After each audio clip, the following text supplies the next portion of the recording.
Starving Dingo, ça vient la continuité d'un questionnement sur qu'est-ce qui nous fait homme avec un grand H, qu'est-ce qui fait qu'on est humain, la différence entre nous, les animaux, les points communs.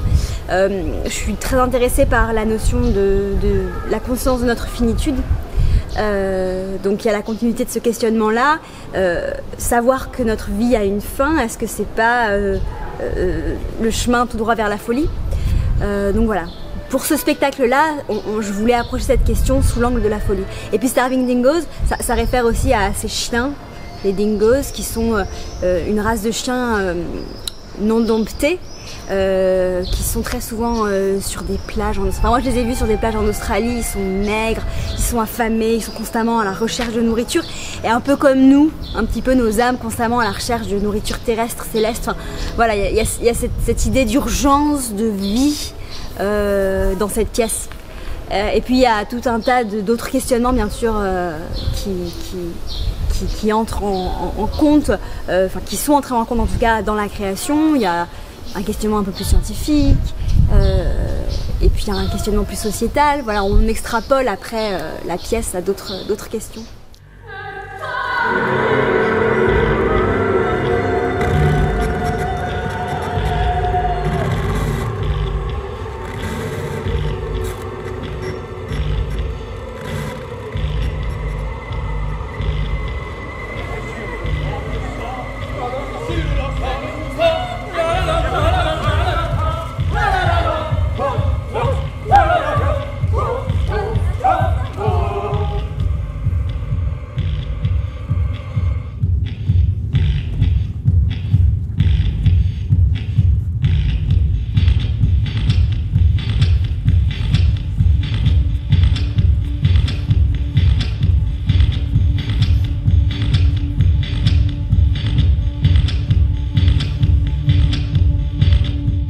Oui, je pense que l'urgence, comme ça, le bouillonnement de la vie, le bouillonnement de la survie, ouais, c'est vrai que c'est une ligne rouge.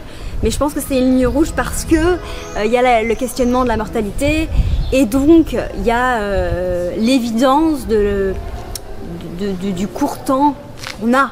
Et qu'est-ce qu'on fait de ce court temps qu'on a? Donc il y a cette urgence-là. Après l'animalité, je suis hyper intéressée par cette tension qui nous habite entre nos besoins corporels, notre matière, la matière qu'on est, notre corps, et notre vie spirituelle. Donc quelque chose de beaucoup plus abstrait, immatériel, intangible.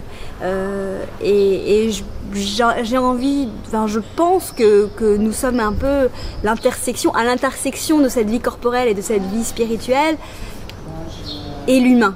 Donc voilà, il y a quelque chose de très de constamment tendu entre ces deux lignes, et je pense que de cette tension naît cette urgence, et puis cet intérêt, en tout cas cette curiosité de retourner à l'animalité aussi, à l'instinctif, que ce soit dans le processus de création d'ailleurs ou dans la manière de bouger.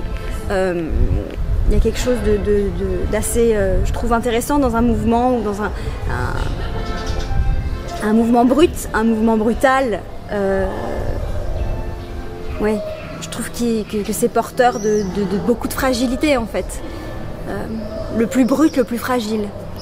Il y a 6 ans, une histoire personnelle de santé m'a fait regarder à ce qu'était le cancer, et donc ma dernière pièce, The Ephemeral Life of an Octopus, posait la question de posait notamment la question, parce qu'il y a toujours plusieurs angles, mais un de ces angles-là, c'était comment une cellule saine devient malsaine.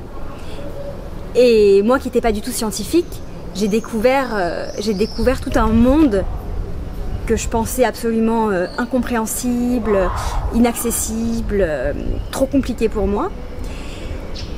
Et en fait, ça m'a passionnée, alors à mon niveau, hein. Et donc, à travers Starving Dingoes, j'ai eu envie de continuer à me poser des questions, notamment sur le phénomène de l'apoptose, qui est la mort programmée cellulaire. Donc c'est un petit peu, c'est plus, je dirais, je suis curieuse, je me pose plein de questions sur plein de choses, et j'utilise un petit peu les pièces que je fais comme des excuses pour rencontrer tout un tas de gens hyper intéressants, leur poser plein de questions, avoir des réponses ou pas, juste me poser plus de questions, quoi. Donc voilà, c'est une excuse pour rebondir sur d'autres thèmes et d'autres questions. On a un corps social, hein, donc je veux dire un corps en mouvement est un corps plein de codes, ou en tout cas qu'on peut lire avec plein de codes, les mots aussi. Mais je pense que dans la matière dense, il y a quelque chose de l'éphéméralité qui m'intéresse. C'est-à-dire qu'un mot posé sur papier, c'est un mot qui va rester, c'est un mot auquel on peut revenir. Alors qu'un corps en mouvement sur scène, même s'il est filmé, mais je parle vraiment de la danse qui n'est pas filmée, la danse live, c'est un corps auquel, ou en tout cas c'est un mouvement auquel, c'est un temps auquel, un corps auquel et un mouvement auquel on ne pourra jamais revenir. Donc je pense que l'éphéméralité déjà de la danse, c'est ce qui m'intéresse, puisque ce qui m'intéresse c'est la fragilité de nos vies, en quelque sorte, la fragilité de notre humanité. Et je trouve qu'à travers les corps, enfin je veux dire on a tous un corps, donc il n'y a rien de plus universel qu'un corps, plus que les mots, on peut encore plus ressentir les choses. Donc, je pense que la danse c'est vraiment la matière la plus noble. Je suis pas intéressée par le beau mouvement, c'est pas le beau geste qui m'intéresse, c'est pas non plus la performance physique, c'est vraiment cet aspect un peu en dessous comme ça du geste, c'est cette brutalité des corps en vie qui sont en mouvement devant nous. Et je pense qu'à chaque fois quand je pense une pièce, je la pense d'abord par un voyage émotionnel avant de le penser en mouvement. Donc oui, pour moi, ce que la pièce va donner à ressentir vient en premier et est le plus important. C'est un voyage émotionnel avant d'être